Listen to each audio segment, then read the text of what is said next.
Assalamualaikum warahmatullahi wabarakatuh. Perkenalkan, nama saya Alifka dengan NIM 220404501009 dari kelas C, Prodi Bimbingan Konseling jurusan Psikologi Pendidikan dan Bimbingan Universitas Negeri Makassar. Baik, dalam video kali ini saya akan menjelaskan salah satu tugas UTS saya di mana mata kuliah psikologi konseling. Dalam video kali ini saya akan menjelaskan 4 materi, yaitu komunikasi verbal, komunikasi nonverbal, perilaku verbal, dan perilaku nonverbal beserta dengan beberapa contohnya. Baik, materi pertama yaitu komunikasi verbal. Sebelum itu kita harus mengetahui terlebih dahulu apa sih itu komunikasi verbal. Jadi komunikasi verbal adalah proses penyampaian ataupun penerimaan pesan melalui kata-kata yang dapat dilakukan secara lisan atau tertulis. Dalam komunikasi verbal, bahasa berperan sebagai alat utama dalam menyampaikan pesan, di mana bahasa tersebut mudah dimengerti ataupun dipahami baik oleh pengirim maupun penerima pesan agar komunikasi dapat berjalan secara efektif. Komunikasi verbal bisa melingkupi percakapan sehari-hari antara individu dengan individu lain, diskusi, presentasi, dan lain-lainnya.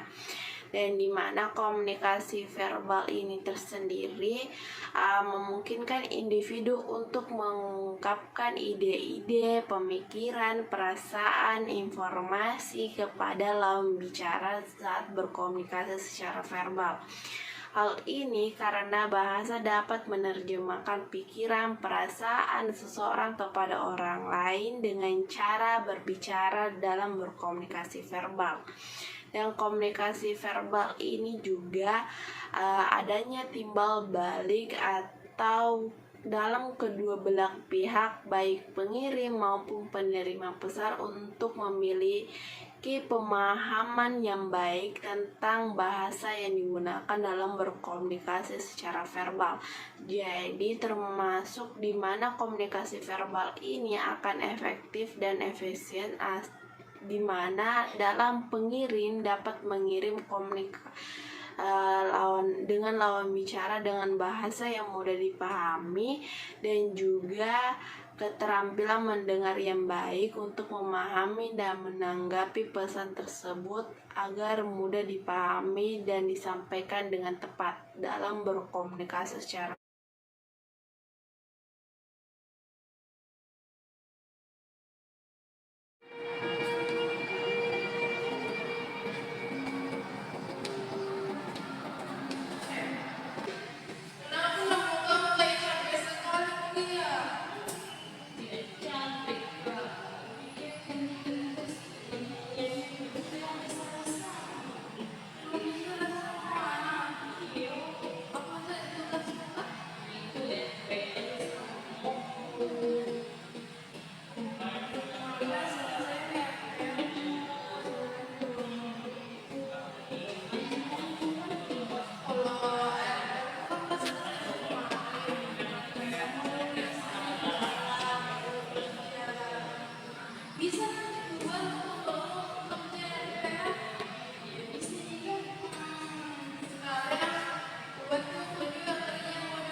Baik, materi kedua yaitu komunikasi nonverbal. Jadi kita harus mengetahui terlebih dahulu apa sih itu komunikasi nonverbal.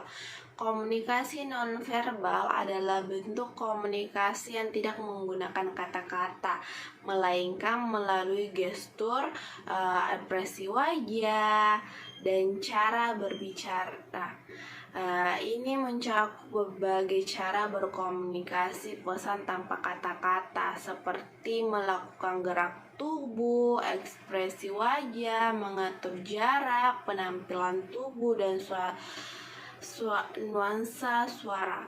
Kemudian, komunikasi nonverbal ini sering digunakan dalam kehidupan sehari-hari, bahkan lebih sering dari komunikasi verbal, dan berperan penting dalam memperkuat pesan yang disampaikan serta membantu memahami reaksi penerima pesan tersebut.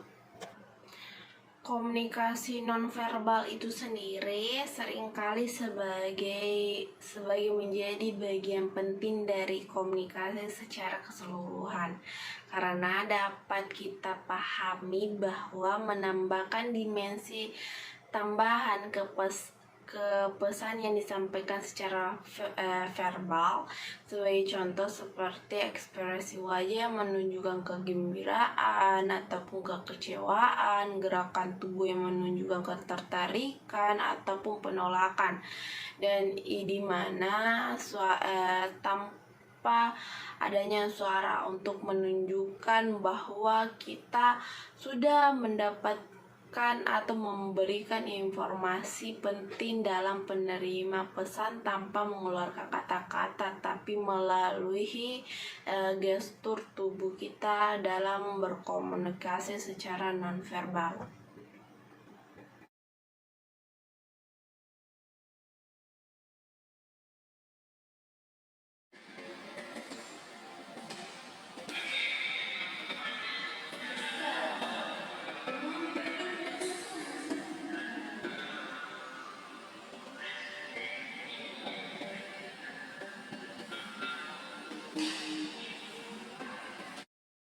Jadi perbedaan antara kedua komunikasi ini, yaitu komunikasi nonverbal dan komunikasi verbal, adalah bahwa komunikasi verbal menggunakan kata-kata, sedangkan komunikasi nonverbal menggunakan isyarat dan ekspresi tubuh. Namun keduanya seringkali bekerja sama untuk menyampaikan pesan yang lebih lengkap dan memahami konteks komunikasi secara lebih baik. Perilaku verbal merujuk pada segala jenis tindakan dan aktivitas yang melibatkan penggunaan kata-kata ataupun bahasa sebagai sarana untuk berkomunikasi satu dengan yang lain. Ini mencakup segala macam interaksi verbal, baik itu merupakan percakapan, presentasi, pidato, pembacaan, dan sebagainya. Dalam konteks komunikasi, perilaku verbal adalah cara seseorang menggunakan kata-kata atau bahasa untuk menyampaikan pesan, gagasan, ataupun informasi kepada orang lain. Pentingnya perilaku verbal adalah dalam komunikasi adalah bahwa kata-kata memiliki kekuatan untuk menyampaikan ide, menyentuh perasaan, mempengaruhi pemikiran, membangun hubungan antar individu. Oleh karena itu, kemampuan untuk menggunakan kata-kata dengan tepat dan efektif merupakan keterampilan penting dalam berbagai aspek kehidupan, termasuk dalam konteks profesional, pribadi, dan sosial dalam lingkungan keseharian.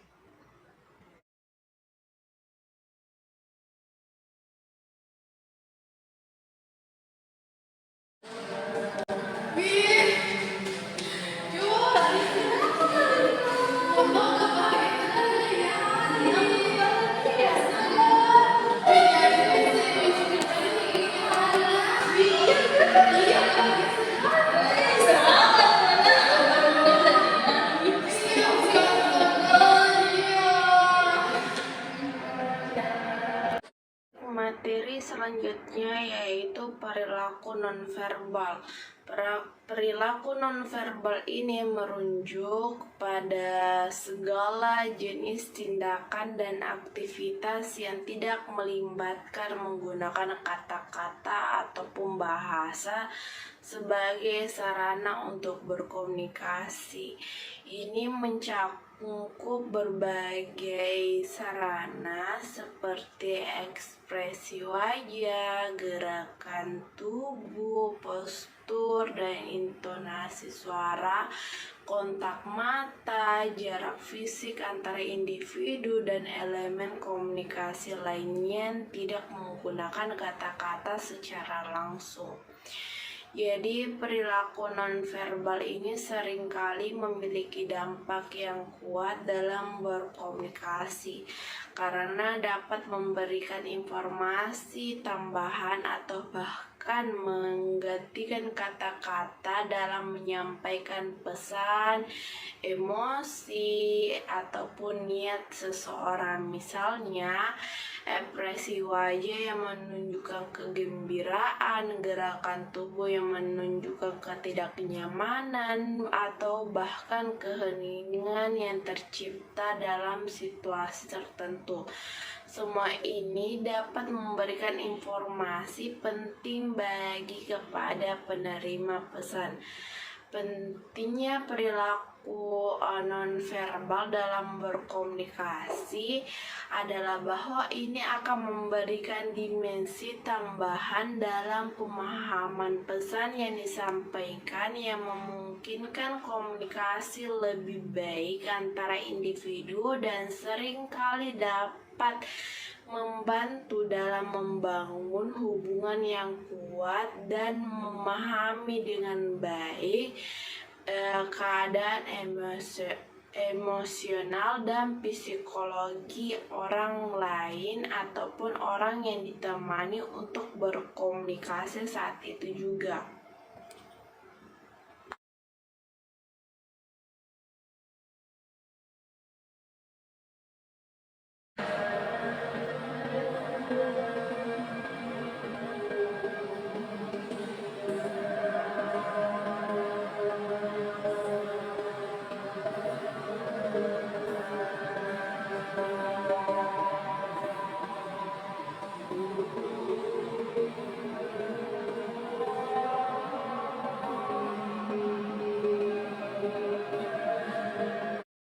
Perbedaan perilaku verbal dan nonverbal seperti perilaku verbal melibatkan penggunaan kata-kata seperti pembicaraan ataupun penulisan, sementara perilaku nonverbal melibatkan isyarat tubuh dan ekspresi wajah. Keduanya bekerja sama dalam komunikasi untuk menyampaikan pesan yang lebih lengkap dan memberikan informasi tambahan tentang niat dan perasaan seseorang dalam interaksi.